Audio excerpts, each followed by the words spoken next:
r/pro revenge. Noisy neighbor gets silenced. Story by Ghost of Sorabji. Enjoy. Back in the 80s, I lived in a flat in southeast London. The flat was located in a small tower block 10 stories high with 4 flats per floor, one per corner as it were. The flat overlooked a local park and afforded very nice views of the area. The neighbors were generally very amenable, but everybody tended to keep to themselves, so no one had any problems with anyone. That all changed when a new family moved into a flat down on the 2nd floor on the same corner of the building where we lived on the 8th. They were not the most gracious of individuals, frequently leaving rubbish bags strewn around their floor's lobby for days, rather than depositing them in the communal bins, and parking their cars in other residences' allocated parking spots, in other words, the epitome of the appellation chav. Complaints to the local council invariably fell on deaf ears. They soon developed a reputation for hosting loud drunken parties at the weekends which tended to go past midnight. This was pretty f***ing annoying for us and the other residents, but we were somewhat less affected due to the distance between our respective flats. One particular Friday evening, however, proved to be the straw that broke the camel's back. At around 10 p.m. we heard the music start up, but it now appeared that the hosts had recently purchased a new sound system, because the bass was now intolerably loud.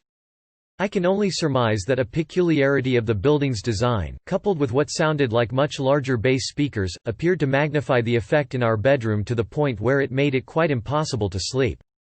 At about 11:30 p.m., I trotted downstairs and knocked on their door.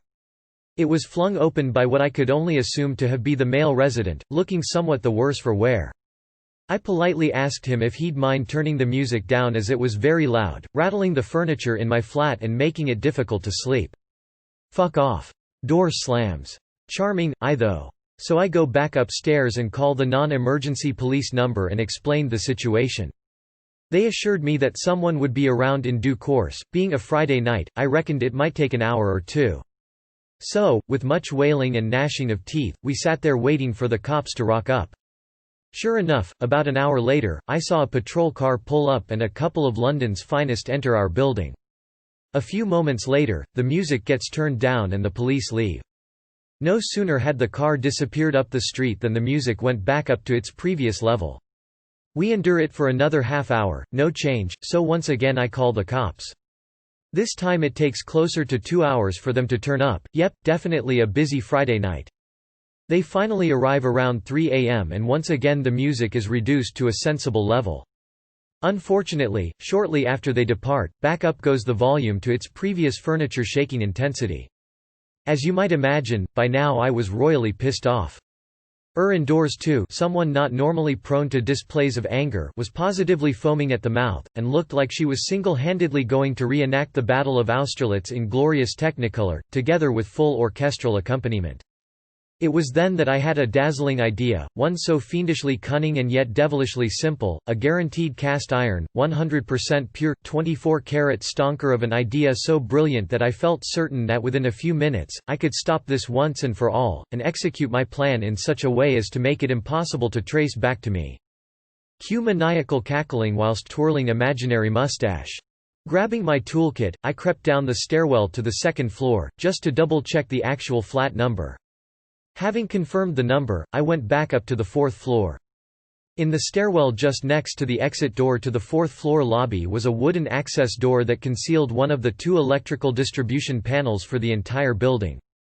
The door was only secured by dint of a simple square key fitting, and the application of a large flat blade screwdriver would pop the latch no problem.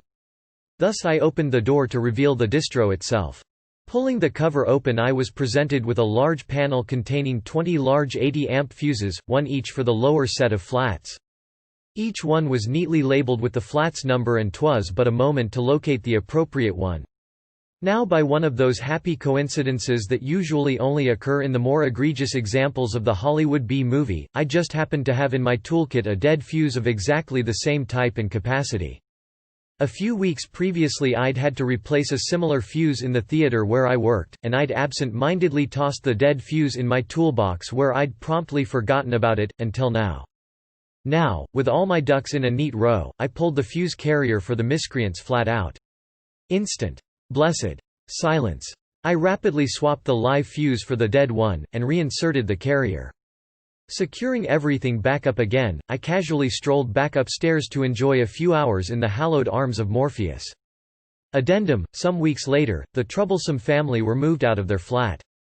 It transpired that the local council had received so many noise complaints over the previous 6 months that they were obliged to rehouse them elsewhere. Thank you for watching. Give that like button a little action or watch another video if you enjoyed. And if you can't get enough, consider subscribing. See you around.